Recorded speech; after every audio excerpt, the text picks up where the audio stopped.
Hi guys, welcome to the channel concept clarity. आज का जो वीडियो है हमारा वो है वैदिक इंडिया के ऊपर। तो ये चैप्टर भी आपको ठीक से तब समझ में आएगा जब आपने पहला चैप्टर देखा हुआ है, जिस पे मैंने वीडियो बनाया ऑलरेडी। वो है इंडस वैली सिविलाइजेशन। तो इसके ऊपर मैंने ऑलरेडी एक वीडियो बनाया हुआ है जो कि चैप्टर 1 है आपका, क्लास 9th की हिस्ट्री का। तो आप प्लेलिस्ट में जाके देख सकते हैं। क्लास 9th की हिस्ट्री में मैंने ऑलरेडी बना रखा है इंडस वैली सिविलाइजेशन। तो पहले आप वो भी देख लीजिएगा, तभी आपको ये वैदिक इंडिया वाला चैप्टर समझ में आएगा। चलो लेट्स बिगिन। अब वैदिक इंडिया की बात करते हैं तो वैदिक इंडिया में सबसे पहली जो चीज आती है वो आती है आर्यंस। अब ये आर्यंस कौन है, कहां से आए थे, कौन लोग थे आर्यंस? आर्यन वर्ड का मतलब समझ लो। आर्यन वर्ड का मतलब होता है नोबल मैन। एक इंसान जिसको नोबल बोलते हैं, जो अच्छे काम करता है, जो कि एक नोबल मतलब होता है रिस्पेक्टेबल मैन, एक बड़े एक लेवल का मैन, उसको हम बोलते हैं नोबल मैन। ठीक है, बड़ा ही नोबल बंदा। हम जैसे बोल देते हैं नॉर्मल लैंग्वेज में भी कि बड़ा ही नोबल आदमी है, मतलब बड़ा ही रिस्पेक्टेबल आदमी है, बड़े अच्छे काम करता है। तो जो वर्ड आर्यन का मतलब है वो है नोबल मैन। तो ये जो वेद जब हम वैदिक इंडिया की बात करेंगे तो हमें आर्यन वर्ड को समझना जरूरी है। अब ये आर्यंस कौन थे, ये कहां से आए थे? देखो, ये है हमारा इंडिया। ठीक है, तो इस तरीके से हमारा इंडिया है। सॉरी अगर मेरा डायग्राम ठीक नहीं है, मेरी ड्राइंग अच्छी नहीं है। तो अब ये इंडिया के अगर हम ऊपर जाते हैं तो ये एरिया आपका है रशिया। मैप अगर आप देखोगे तो, वर्ल्ड मैप देखोगे तो ये रशिया है। रशिया के इधर पूरा ये एरिया, यहाँ पे कजाकिस्तान, उज्बेकिस्तान, ये सारे एरिया आ जाते हैं। पहले ये पूरा एरिया, इसको हम बोलते थे, पूरे को बोलते थे यूएसएसआर। तो एक तो एरिया इंडिया के ऊपर ये है। और इधर अगर आप जाएंगे तो ये आता है यूरोप, और इधर आता है अफ्रीका। ठीक है, तो अब हुआ क्या था, जो आर्यंस थे, आर्यंस आए थे कुछ इस एरिया से। ये वाला जो एरिया है इंडिया के ऊपर, जिसको हम बोलते हैं एक तरीके से सेंट्रल एशिया। तो सेंट्रल एशिया से बहुत सारे कुछ लोग थे जिनको हम बोलते हैं आर्यंस। ये यहां से आए थे इंडिया में, इस साइड पे। इंडिया का ये वाला जो साइड है, जहां पे है हमारा पंजाब, और ये जो ऊपर एरिया है ये है पाकिस्तान। तो पाकिस्तान और पंजाब, ये वाला जो पूरा इंडिया का एरिया है, यहां पे आए थे आर्यंस। कहां से आए थे? सेंट्रल एशिया से आए थे, ये वाला एरिया से, जिसको पहले यूएसएसआर बोलते थे। ठीक है, रशिया के नीचे वाला ये पूरा पार्ट, चाइना और रशिया के बीच का पार्ट जो है, यहाँ पे चाइना है, यहाँ रशिया है। तो चाइना और रशिया के जो बीच का पार्ट है, यहां से आए थे आपके आर्यंस। ये आए कहां थे? ये इधर आए थे। ठीक है, वेस्टर्न इंडिया में, ये वाला जो नॉर्थन इंडिया है, पूरा नॉर्थ वेस्ट वाला, पाकिस्तान और पंजाब वाला एरिया, ये यहाँ पे आके सेटल हो गए थे। और खाली यहीं पे नहीं आए थे, यहां से कुछ तो इधर आ गए इंडिया की साइड, और कुछ चले गए थे यूरोप की साइड। अब क्या हुआ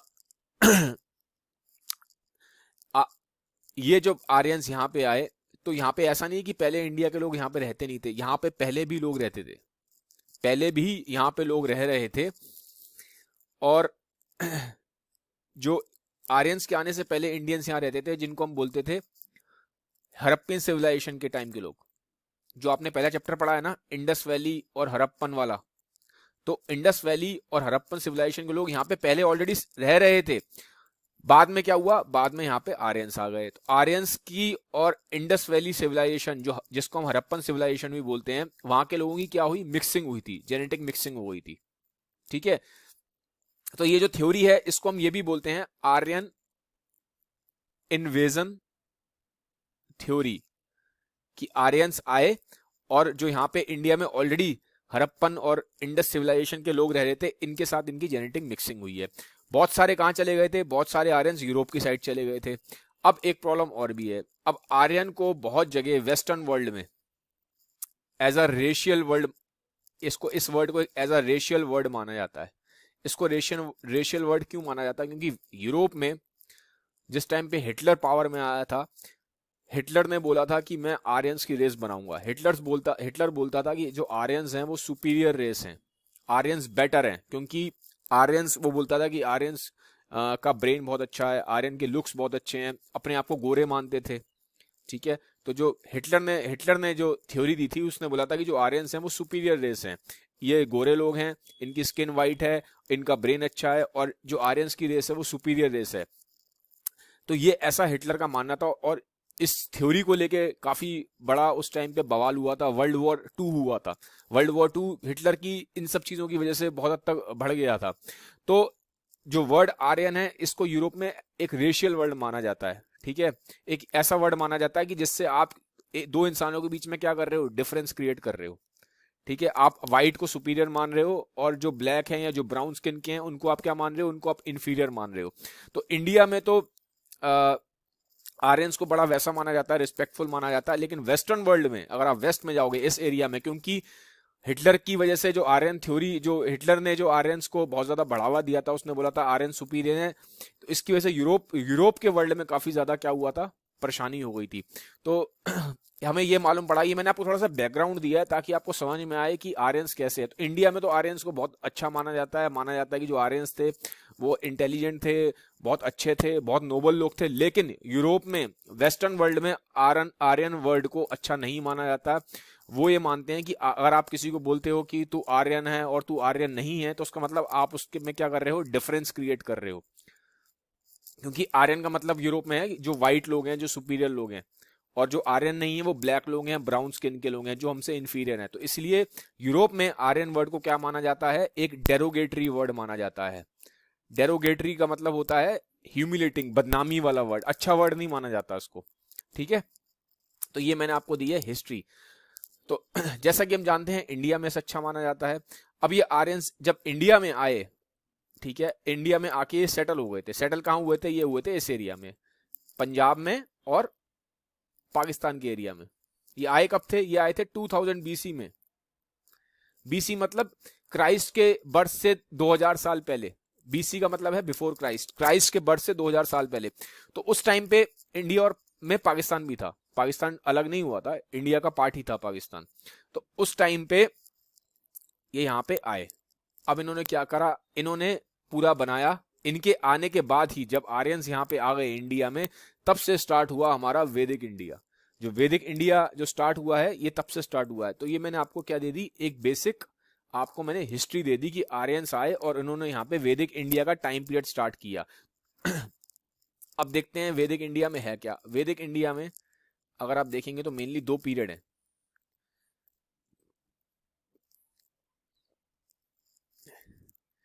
एक तो टाइम पीरियड है हमारा पूरा वेदास वाला, कि जिस टाइम पे वेद लिखे गए हैं, और जितने भी स्टार्टिंग के टाइम की, ये अर्ली वैदिक पीरियड है, ये अर्ली वैदिक पीरियड है। और फिर एक है लेटर वैदिक पीरियड। ये इस तरीके से 2 पार्ट में डिवाइडेड है। तो अब अर्ली वैदिक पीरियड में तो लिखे गए थे क्या, वेद लिखे गए थे। और लेटर वैदिक पीरियड में क्या लिखा गया था, लेटर वैदिक पीरियड में लिखा गया था, ये सब आपके आएंगे, सूत्राज आ जाएंगे, ठीक है। 6 स्कूल्स ऑफ फिलोसफी है। अब इन सब के बारे में बताऊंगा मैं आपको। जित एपिक्स हैं, पुराण हैं, ठीक है, स्मृतिज हैं। अब क्या हुआ देखो, अब स्टार्टिंग होगी पहले अर्ली वैदिक पीरियड की, स्टार्टिंग के पीरियड की। अर्ली वैदिक पीरियड में क्या लिखे गए थे, अर्ली वैदिक पीरियड में लिखे गए थे वेदास। अब पहले हम वेदा के बारे में पढ़ेंगे। वेद क्या होते हैं, वेद का मतलब होता है नॉलेज। ये जो वर्ड है वेद, वेद वर्ड का मतलब ही क्या है, वेद वर्ड का मतलब है नॉलेज, विजडम। अब 4 तरह के वेद हैं। वेद कितने तरह के हैं, वेद हैं 4 तरीके के। तो पहला वेद है ऋग्वेद, दूसरा वेद है सामवेद, तीसरा वेद है आपका यहाँ पे अथर्ववेद, और चौथा वेद है यजुर्वेद। ये 4 तरह के वेद हैं। अगर हम वेदों की बात करें तो 4 तरह के वेद हैं, ऋग्वेद, सामवेद, अथर्ववेद, यजुर्वेद। सबसे पुराना वेद कौन सा है, सबसे पुराना वेद है ऋग्वेद। अब बहुत जगह किताबों में लेटर वैदिक पीरियड को ऐसे भी बोला जाता है जो पोस्ट ऋग्वेदिक पीरियड है,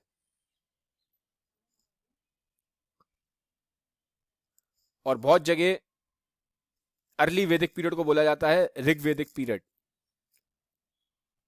तो कंफ्यूज मत होइएगा। अर्ली वैदिक पीरियड को ऋग्वैदिक पीरियड भी बोलते हैं, लेटर वैदिक पीरियड को पोस्ट ऋग्वैदिक पीरियड भी बोला जाता है। तो वेद कितने तरीके के थे, लेकिन वेद लिखे गए थे कब, सारे के सारे जितने भी वेद लिखे गए थे ये अर्ली वैदिक पीरियड में लिखे गए थे। ठीक है, तो वेद 4 हैं, ऋग्वेद, सामवेद, अथर्ववेद, यजुर्वेद। अब ये चारों वेद में क्या है, ऋग्वेद में कुछ नहीं है, ऋग्वेद में प्रेजेस हैं। प्रेजेस इसकी भगवान की प्रेजेस, भगवान की प्रेस की गई थी। कौन कौन से उस टाइम पे भगवान थे, उस टाइम पे भगवान थे ये नेचर की फोर्सेस को वर्शिप करते थे। जैसे कि आग का जो देवता था, आग के देवता थे उस टाइम पे, आग के देवता को बोलते थे अग्नि देवता। ठीक है, और जो सबसे बड़े देव थे उस टाइम बोलते थे, उनको बोलते थे इंद्रदेव। ठीक है, इनके हाथ में त्रिशूल होता था। तो थंडरबोल्ट, बिजली कड़का देते थे, तो इंद्रदेव थे, वायुदेव थे, आग के देवता थे, जल के देवता थे। तो जितने भी फोर्सेस ऑफ नेचर हैं, फोर्सेस ऑफ नेचर क्या है, वाटर, एयर, फायर, तो जितने भी फोर्सेस ऑफ नेचर थे उनको उस टाइम पे बहुत ज्यादा पूजा जाता था, उनको भगवान मानते थे, फोर्सेस ऑफ नेचर को। तो फोर्सेस ऑफ जो नेचर हैं उनके प्रेज में सॉन्ग्स लिखे गए थे, उनकी बढ़ाइयों में सॉन्ग लिखे गए थे कि आप बहुत अच्छे हैं, आप बहुत ऐसे हैं, बहुत बढ़िया हैं, हम आपको पूजा करते हैं, हम आपको समर्पित होते हैं। तो जितने भी ये देव थे इनके प्रेजेस में जो सॉन्ग्स लिखे गए थे वो सारे के सारे सॉन्ग्स जो हैं उनको बोलते हैं हिम्स। उन सारे के सारे सॉन्ग्स को बोला जाता है हिम्स, जो कि प्रेज में लिखे गए थे देवताओं के। तो वो सारे के सारे सॉन्ग्स या हिम्स किस में हैं, वो लिखे गए हैं ऋग्वेद के अंदर। तो ऋग्वेद में क्या है, songs for the praise of God. God कौन थे उस टाइम पे, कौन थे गॉड उस टाइम पे, जो नेचर के फोर्सेस थे उनको गॉड मानते थे। ठीक है, फिर आता है सामवेद। सामवेद क्या है, साम वेद में है पूरा का पूरा म्यूजिक। जो इंडिया का जो म्यूजिक है, जो क्लासिकल म्यूजिक है, वो उसकी स्टार्टिंग मेनली समझ लीजिए सामवेद से हुई है। तो जैसे कि मंत्र पढ़ना है, जैसे ऋग्वेद में कोई मंत्र लिखा है, तो अब उस मंत्र को कैसे म्यूजिकल फॉर्म में पढ़ना है, उसको चैंट कैसे करना है, उस हर मंत्र को बोलने का तरीका होता है। ऐसा नहीं कि आप कैसे भी बोल देंगे। तो जो मंत्र को बोलने का तरीका है वो सारा का सारा कैसे बोलना है म्यूजिकल फॉर्म में, वो सब लिखा हुआ है सामवेद में। फिर यजुर्वेद है। यजुर्वेद में क्या है कि उस टाइम पे ना यज्ञ बहुत होते थे। यज्ञ मतलब जैसे आपने देखा होगा ऋषि मुनि आग के पास बैठ जाते हैं, हवन करते रहते हैं। हवन होता है ना, आपके घर में भी हवन होता है घर की शुद्धि के लिए। जब किसी आप घर में एंटर करते हैं, नया घर होता है तो शुद्धि होती है, तो हवन होता है, पंडित जी को बुलाते हो, आप हवन करते हो। तो हवन जो आप करते हो, तो जो हवन का जो पूरा प्रोसेस है, ये जितने भी रिचुअल्स हैं, तो हवन कैसे करना है, स्टेप बाय स्टेप उसका प्रोसेस क्या है कि पंडित जी पहले बैठेंगे, फिर आग लगाएंगे, फिर उसमें धूप जलाएंगे, फिर उसमें ऐसे करके घी डालेंगे। तो ये जो स्टेप बाय स्टेप प्रोसेस है, ये जो रिचुअल्स हैं कि किस तरीके से हम सेक्रीफाइस करेंगे, आग देंगे उसमें, किस तरह से हम उसमें विभूति डालेंगे, तो ये सारी की सारी जो प्रोसेस है कि स्टेप बाय स्टेप कैसे होंगे रिचुअल्स, ठीक है, सेक्रीफाइसेस कैसे होंगे, ये सारे के सारे किसमें थे, यजुर्वेद में लिखा था। उस टाइम पे एनिमल्स को भी सेक्रीफाइस किया जाता था भगवान को खुश करने के लिए। फिर है अथर्ववेद। अथर्ववेद में क्या है, अगर आप वेद पढ़ेंगे तो इसमें जैसे कि उस टाइम पे ये माना जाता था जैसे किसी के अंदर कुछ खराबी हो गई, किसी को कोई बीमारी हो गई, या किसी के अंदर कोई भूत आ गया, या कोई मेंटली पागल हो गया, तो उसको ठीक कैसे करना है, इविल स्पिरिट को कैसे भगाना है, ठीक है, भूत प्रेत को कैसे भगाना है, या कोई मेंटली परेशान हो रहा है, या उसकी बॉडी में कोई प्रॉब्लम हो गई है, या अगर किसी ने आपके ऊपर कोई जादू टोटका कर दिया है, तो उन चीजों को कैसे ठीक करना है, तो इन सारे इवल स्पिरिट्स को, इन सारे चार्म्स को कैसे ठीक करना है, इन सब के बारे में लिखा हुआ था अथर्ववेद के अंदर। तो ये 4 वेद हैं। सबसे पुराना है ऋग्वेद। ऋग्वेद जो है इसको one of the oldest book भी माना जाता है, वर्ल्ड की one of the oldest book भी है। तो ये हैं हमारे के सारे 4 के 4 वेद। अच्छा, फिर एक चीज और बता देता हूं आपको कि जब हमने बात की है वेद की, तो जितने भी ये वेद हैं, ये वेद आते हैं श्रुति के अंदर। ठीक है, श्रुति इसका मतलब क्या होता है, श्रुति का मतलब होता है कि ये वेद लिखे नहीं गए थे, जो ऋषि मुनि थे उस टाइम पे, जो ऋषि मुनि थे उस टाइम पे, जो ये वैदिक पीरियड है, अर्ली वैदिक पीरियड, तो इस टाइम पूरे टाइम पे ऋषि और मुनि थे। तो ऋषि मुनि क्या करते थे, ध्यान लगा देते, मेडिटेशन करते थे। तो जब ये मेडिटेशन करते थे ना, तो इनको भगवान ने आके इनको बताया था कि ये नॉलेज है, ये मैं तुम्हें बता रहा हूं। भगवान बोलता था, जब ये मेडिटेशन करते थे तो उनको भगवान दिखाई देते थे, भगवान इनको आगे बोलते थे कि ये चीजें हैं, ऐसे ऐसे है, ऐसे ऐसे है। तो इस तरीके से वेदों का क्या हुआ, जन्म हुआ। इसे हम बोलते हैं श्रुति। श्रुति मतलब जिनको सुना गया, ठीक है, या जिनको रिवील किया गया। असली वर्ड ये है, जो रिवील हुए हैं, इनको लिखा नहीं गया है। इनको जब ये मेडिटेशन करते थे ऋषि मुनि, तो इनको भगवान आके खुद इनको दिखाई देते थे, रिवील हुआ, तो इसलिए बोलते हैं रिवील हुआ। इन्होंने सुना भगवान की आवाज को, तो इसलिए बोलते हैं इन सारे वेदों को बोला जाता है श्रुतिस। ठीक है। अब वेद जो होते हैं, जैसे कि मैंने बोला हमारे कितने वेद हैं, 4 वेद हैं। अब चारों वेद के भी पार्ट हैं, वेद भी 4 पार्ट में डिवाइड है। अगर आप वेद को देखेंगे तो वेद 4 पार्ट में ऐसे डिवाइड होता है। बताता हूं कैसे कैसे ये चारों पार्ट में डिवाइड, अब देखते हैं। वेद का जो पहला पार्ट है वो है संहितास। ये थोड़ा सा मैं आपको ठीक से समझा रहा हूं ताकि आपको अच्छे समझ में आए। फिर एक पार्ट है इसका ब्रह्मनास, फिर इसका एक पार्ट है अरियनकास,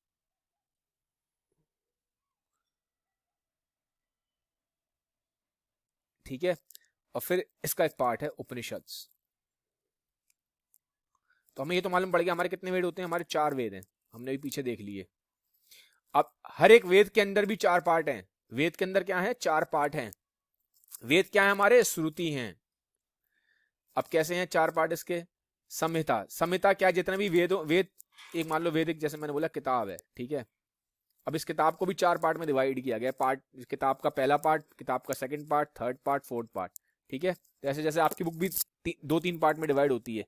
5 चैप्टर शुरू के एक पार्ट बना देते हैं, 5 चैप्टर अब बाद के सेकंड पार्ट बनाएंगे, फिर बाद के आखिरी के 3-4 चैप्टर थर्ड पार्ट बनाते हैं। ऐसे ये एक जो वेद है, जो एक वेद है वो 4 पार्ट में डिवाइड है। संहिताज में क्या है, इसमें सारे के सारे हिम्स हैं, ठीक है। सारे के सारे जितने भी मंत्र हैं, जितने भी चैंटिंग्स हैं, ये सारे के सारे जो हिम्स हैं, मंत्राज हैं, सॉन्ग्स हैं, ये सारे संहिताज में लिखे गए हैं। ब्रह्मनास क्या है, ब्रह्मनास कमेंट्री है। कमेंट्री मतलब इसको पूरा एक्सप्लेन किया गया है कि ये मंत्र क्या मीनिंग क्या है, इस हिम का मीनिंग क्या है, इस सॉन्ग का मीनिंग क्या है, जो लंबी इलेबोरेटिव है, इसको ढंग से, जब बिल्कुल ढंग से डिटेल में समझाया गया, कमेंट्री करी गई है, तो ये सब किस में है, ये इस वाले पार्ट में है, ब्रह्मनास में। फिर तीसरा पार्ट वेद का क्या है, अर्यंकास। इसमें क्या दिया है, इसमें दिया है कि जैसे कि अगर आप जो जितने भी मॉन्क हैं, ऋषि मुनि हैं, अगर वो जंगलों में रहते हैं तो जंगलों में इन्हें कैसे रहना है, कैसे इनको सर्वाइव करना है, ठीक है, कैसे इनको गाइड करा है पूरा कि तुम्हें वहां पे जाके जंगलों में ऋषि मुनियों कैसे लाइफ बितानी है। तो ये सब किस में है, ये सब है अर्यनकास में। फिर फाइनली और जो सबसे इंपॉर्टेंट पार्ट जिसको वेद का बोला जाता है वो है उपनिषद। वो क्या है, उपनिषद। तो उपनिषद में क्या है, ये सारी फिलॉसफी है। अगर आप देखेंगे जो इंडियन फिलॉसफी है, इंडिया की जो फिलॉसफी है, वो पूरी की पूरी इंडियन फिलॉसफी हमारी उपनिषद से आती है। उपनिषद क्या है, उपनिषद का जो वर्ड उपनिषद है, इसका मतलब होता है सिटिंग नियर द गुरु, ठीक है। उपनिषद वर्ड का ही मतलब है कि गुरु के पास बैठना, sitting near the source of knowledge, इसका असली मतलब ये है। तो सोर्स ऑफ नॉलेज गुरु ही था, तो sitting near the source of knowledge, इस वर्ड का मतलब ये है उपनिषद का। तो ये इसमें सारी फिलॉसफी है। फिलॉसफी मतलब कैसे है कि लाइफ का मीनिंग क्या है, हम यहाँ पे क्यों आए हैं, मरने के बाद क्या होता है, आत्मा है कि नहीं है। तो ये जो फिलोसफिकल बातें हैं, जो जिससे फिलॉसफी जन्मी है, इंडियन फिलॉसफी, इसको हम बोलते हैं उपनिषद। तो अब आपको इस समझ में आ गया होगा कि ये श्रुति, ये पूरे जितने भी वेदास हैं, 4 वेद हैं। वेद जो एक एक वेद है, हर एक वेद भी अपने आप में, हर एक वेद 4 पार्ट में डिवाइडेड है, ठीक है। तो ये सब इसी के पार्ट हैं, संहिता, ब्रह्मन्यास, अर्यनकास, उपनिषद, ये सब पार्ट किसके हैं, ये वेद के ही पार्ट हैं। एक वेद 4 पार्ट में डिवाइडेड है। तो ये मैंने आपको पूरी समझा दी। तो ये तो हो गया अर्ली वैदिक लिटरेचर। अब आएंगे हम लेटर वैदिक लिटरेचर पे। तो ये सब क्या था, वेद किस में आते हैं, वेद आते हैं अर्ली वैदिक लिटरेचर में। अब आएगा लेटर वैदिक लिटरेचर। लेटर वैदिक लिटरेचर में क्या क्या है, लेटर वैदिक लिटरेचर की बात करेंगे तो पहले आ जाएंगे सूत्र। अब सूत्र में क्या होता है कि ये सब चीजें दी हैं कि कैसे कैसे रहना है, धर्म सूत्र हैं, ठीक है। फिर गृह सूत्र हैं कि कैसे हर इंसान को अपना धर्म निभाना है, कैसे उसको रहना है, उसको अपना घर कैसे चलाना है। एक फैमिली मैन होता है, जैसे आपके घर में फादर आपके फैमिली के हेड हैं, तो इनको कैसे चलाना है, कैसे इनको कमाई करनी है, कैसे इनको घर चलाना है। तो ये सारे सूत्र लिखे हुए हैं, गृह सूत्र, धर्म सूत्र, कौन कैसे धर्म का पालन करना है, ठीक है। संस्कार क्या है आपके, और आपका क्रिमिनल लॉस कैसे हैं, धर्म में लिखा है कि क्रिमिनल लॉस क्या है, सिविल लॉस क्या है। तो ये सब सूत्रों में आता है। तो ये सब है इसका पार्ट। फिर आते हैं इसमें वेदंगास और उपवेदास। तो वेदंगास का मतलब कुछ नहीं है, लिटरेचर है, पूरी लैंग्वेज, लिटरेचर, ये सब इसमें आ जाता है। जितना भी लिटरेचर है, लैंग्वेज है, वैदिक लिटरेचर, ग्रामर है, एस्ट्रोलॉजी है, ठीक है। तो लैंग्वेज है, ये सब किस में आएगा, ये सब आएगा वेदंगास में। उपवेदास क्या है, उपवेदास के अंदर आता है एस्ट्रोलॉजी, जितने भी आप करते रहते हो ना कि मेरा मेरा ये सन साइन है, मेरा ये मून साइन है, तो ये सब एस्ट्रोलॉजी वाला पार्ट है, और आपका म्यूजिक का पार्ट है, आर्किटेक्चर का पार्ट है, वॉर वाला पार्ट है, ये सब इसमें आता है उपवेदास में। तो ये सब भी क्या है, ये इसी के पार्ट हैं लेटर वैदिक के। फिर आते हैं इसमें हमारे स्कूल्स ऑफ फिलोसफी। इंडिया में 6 स्कूल्स ऑफ फिलोसफी हैं। इंडिया में क्या है, 6 स्कूल्स ऑफ फिलोसफी हैं। तो ये 6 स्कूल्स ऑफ फिलोसफी हैं, इसमें बहुत ज्यादा डिटेल में जाने की जरूरत नहीं है, नहीं तो बहुत ही बड़ा हो जाएगा आपका ये पूरा। इसमें 6 स्कूल्स ऑफ फिलोसफी हैं, इसको सिर्फ एक बार आप देख लीजिएगा, नाम पढ़ लीजिएगा इनके, ठीक है, इससे ज्यादा बहुत ज्यादा नहीं आएगा। फिर आता है लेटर वैदिक में पुराण। पुराण क्या है, हमारे कितने 18 के आसपास पुराण है, ठीक है। तो 18 के आसपास पुराण है। अब इन पुराणों में क्या होता है, पुराणों में पूरी ना कहानियां होती हैं, स्टोरीज के फॉर्म में होता है, ताकि आपको इजीली समझ में आ जाए। जैसे मान लो किसी की आपके घर में देखा होगा डेथ हो जाती है, तो कभी किसी की डेथ होती है तो गरुड़ पुराण पढ़ा जाता है, ठीक है। तो ऐसे 18 के आसपास पुराण है। तो ये स्टोरीज हैं कि कैसे क्या होता है, ताकि जो कॉमन पब्लिक थी उस टाइम पे उसको चीजें आसानी से समझ में आ जाए। क्योंकि देखो वेद की जो लैंग्वेज है, उपनिषद की लैंग्वेज है, ये बहुत टिपिकल लैंग्वेज है, आसानी से समझ में नहीं आती। तो कॉमन पब्लिक को चीजें आसानी से समझ में आ जाए, इसलिए पुराण लिखे गए थे। तो 18 के आसपास पुराण है। फिर है एपिक्स। एपिक्स कैसे हैं, एपिक्स क्या है, जैसे कि रामायण है, महाभारत है, ये सब क्या है, एपिक्स हैं, ग्रेट एपिक्स। पहले रामायण लिखी गई, फिर महाभारत लिखी गई। फिर उसके बाद है शास्त्रास, ठीक है। बहुत सारे शास्त्रास हैं जिनको हम स्मृतिज भी बोलते हैं, शास्त्रास, ठीक है, धर्मशास्त्र हैं एक तरीके से बोलूं तो मैं। अब ये धर्मशास्त्र किस तरह से हैं, धर्मशास्त्र वो हैं जैसे कि सबसे फेमस जो धर्मशास्त्र है वो है मनुस्मृति। मनुस्मृति क्या है, मनुस्मृति में पूरा बताया हुआ है कि जैसे जो एक हिंदू है, क्योंकि ये पूरा मोस्टली इसको पूरे को ये हिंदू रिलीजन के लिए लिखा गया था सारा ज्यादातर। तो उस टाइम पे जो लोग थे, उस टाइम पे जो आर्यंस थे, ये कैसे, इनका वो क्या होना चाहिए, इनको रहना कैसे, इनका लॉ कैसे होना चाहिए, किस तरीके से इन्हें अपना जीवन इन्हें कैसे काटना चाहिए। देखो, जो अगर as per Manusmriti, as per ये जो स्मृतिज हैं, इनके हिसाब से जो एक आदमी की लाइफ है वो 4 फेजेस में डिवाइड है। पहला इसका पहला जो इसका फेस रहेगा ये क्या रहेगा, ब्रह्मचर्य आश्रम, 25 साल तक ये गुरु के पास रहेगा, नॉलेज लेगा। उसके बाद आता है इसका गृहस्थ आश्रम। फिर गृहस्थ आश्रम में क्या करेगा, ये पूरा अपना फैमिली बनाएगा, बीवी होगी, बच्चे करेगा, ये सब करेगा। फिर चला जाएगा ये वनप्रस्थ आश्रम, थर्ड फेज। वनप्रस्थ आश्रम में क्या होगा, जंगल चला जाएगा, जंगल में रहेगा, जंगल में जाके ये भगवान को प्राप्त करेगा, मेडिटेशन करेगा, अकेले रहेगा जंगल में। फाइनली फिर जब इसको भगवान मिल गया, जंगलों में रह लिया, फिर ये आके उस नॉलेज को, भगवान की नॉलेज को दुनिया में बांटेगा, जिसको हम बोलते हैं सन्यास वाला पीरियड। तो 4 पीरियड में डिवाइडेड है एक इंसान का जीवन। ये सब मनुस्मृति और हमारे इन सब शास्त्रों में लिखा हुआ है, ठीक है, जो मैंने आपको बताया। ये सब भी किसका पार्ट है, लेटर वैदिक लिटरेचर। एक चीज बता दूं, लेटर वैदिक जो लिटरेचर है ये पार्ट है किसका, स्मृतिज का। अर्ली वैदिक लिटरेचर किसका पार्ट थे, श्रुति का। ये किसका पार्ट है, स्मृति का। श्रुति और स्मृति में जरा फर्क समझ लो, एक बार बताता हूं, दोबारा से देख लो। जो अर्ली वैदिक लिटरेचर है आपका ईवीएल, और ये लेटर वैदिक लिटरेचर, इसके अंदर क्या आते हैं, सारे वेदास आते हैं। इसके अंदर क्या आते हैं, सारे जो मैंने अभी जितनी भी आपको सारी चीजें बता दी हैं, एपिक्स आते हैं, धर्मशास्त्र आते हैं, ठीक है। तो ये सारी जितनी भी चीजें आती हैं, फिलोसफी वाला जो पार्ट आता है, 6 स्कूल ऑफ फिलोसफी है, ठीक है। उपवेदास थे, अभी जितना भी मैंने आपको सब समझाया, ये सब लेटर वैदिक लिटरेचर है।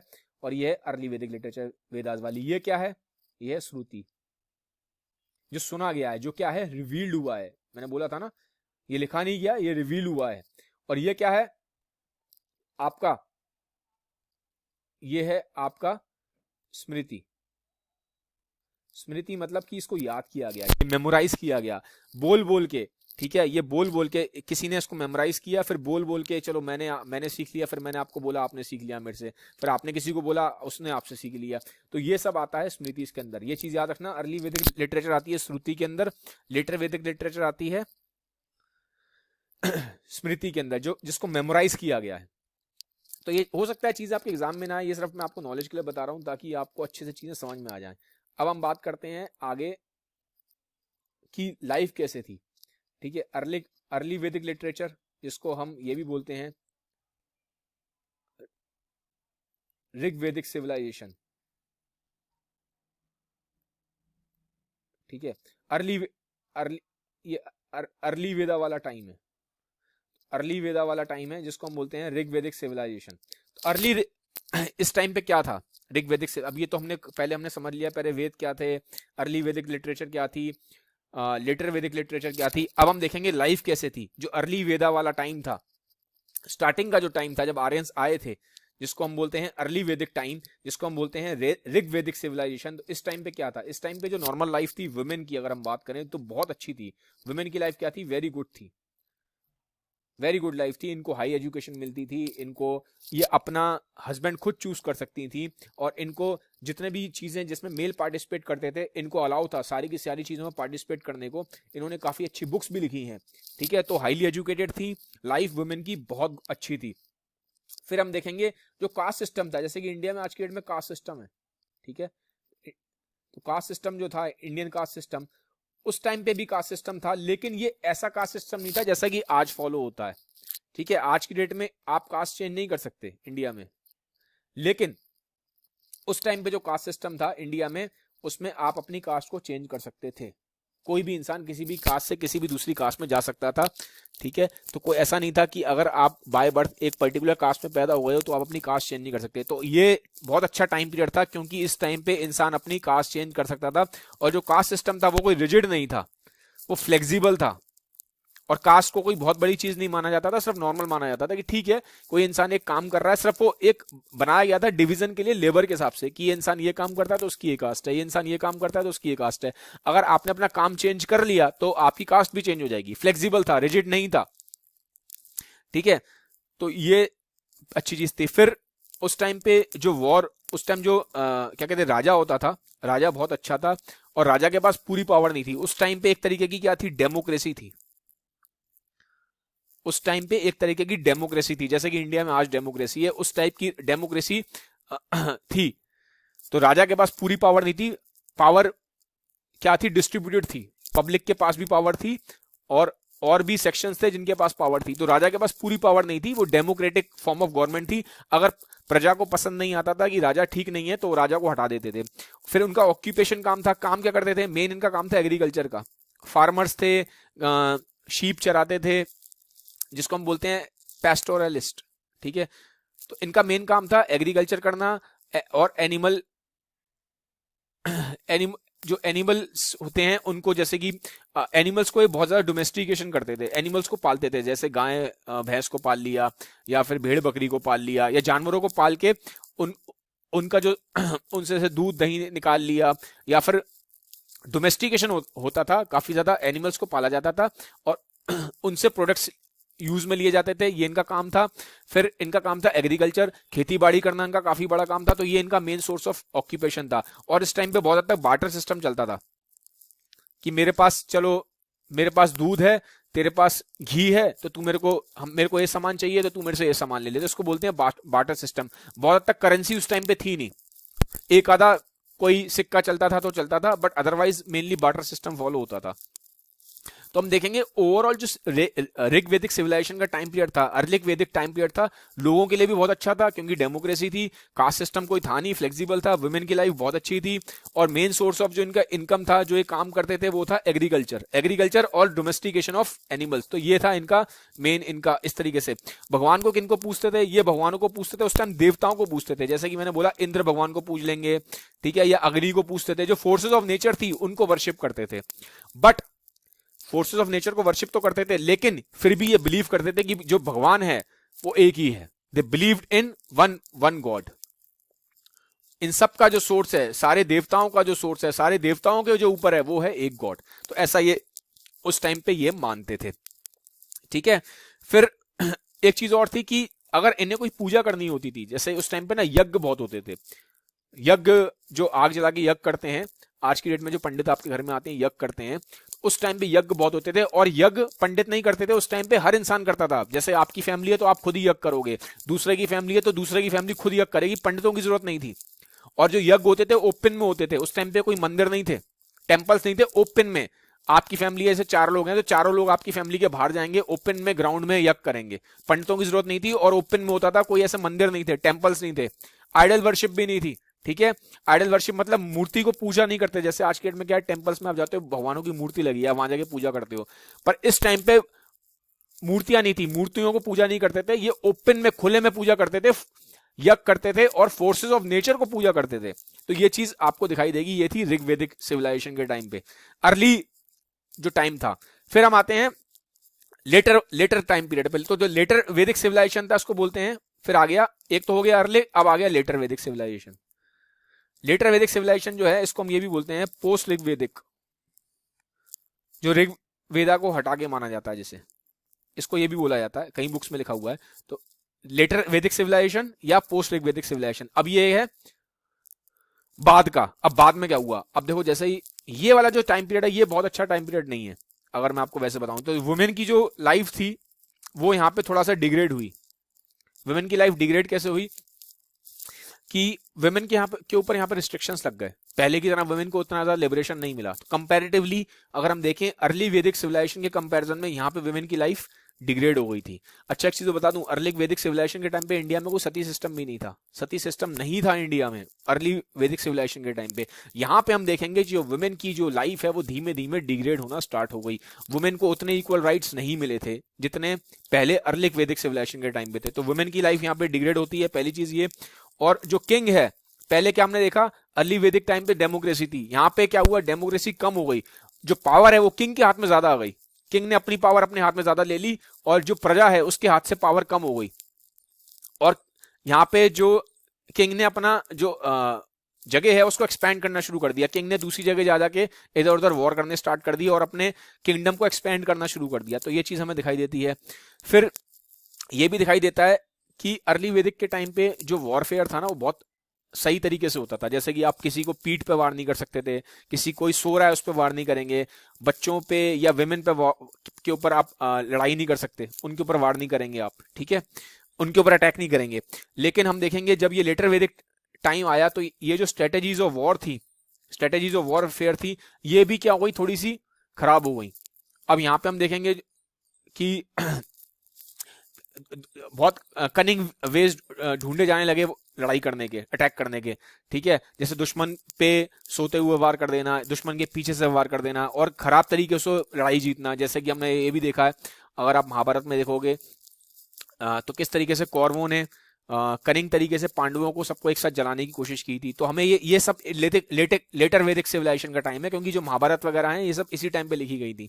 तो हमें ये मालूम पड़ता है कि लेटर वैदिक सिविलाइजेशन के टाइम पे जो वॉरफेयर के जो तरीके हैं वो भी क्या हुआ, एक कनिंग हो गए।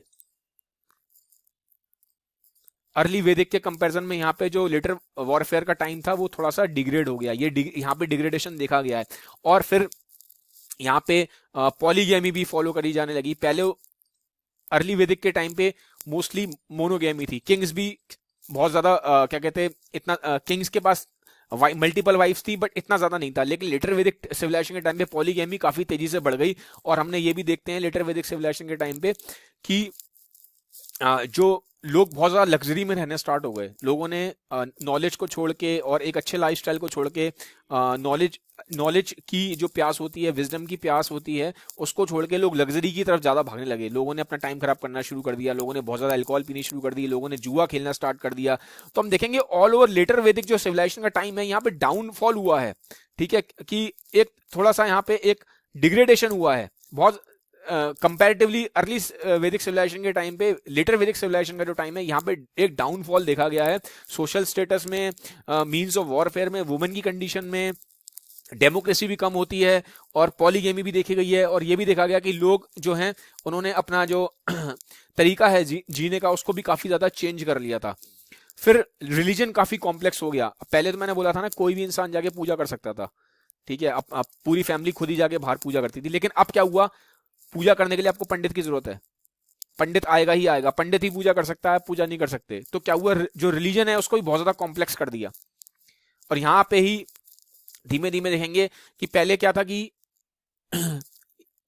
जो हमारे जो इस टाइम पे जो अर्ली वैदिक टाइम पे हमने देखा कि जो गॉड थे, गॉड कौन थे, फोर्सेस ऑफ नेचर। लेकिन यहाँ पे जो फोर्सेस ऑफ नेचर हैं वहां से गॉड को हट के नए गॉड्स आ गए। जैसे कि हम देखेंगे यहीं पे हमारा जो तीन गॉड हैं, ब्रह्मा विष्णु महेश, जिनको हम आज की डेट में ट्रिनिटी ऑफ हिंदुइज्म मानते हैं, मेन पावर है इनकी हिंदू रिलीजन में, काफी सेंटर पावर है। तो जो ब्रह्मा विष्णु महेश है का जो कॉन्सेप्ट है वो यहीं से स्टार्ट होता है।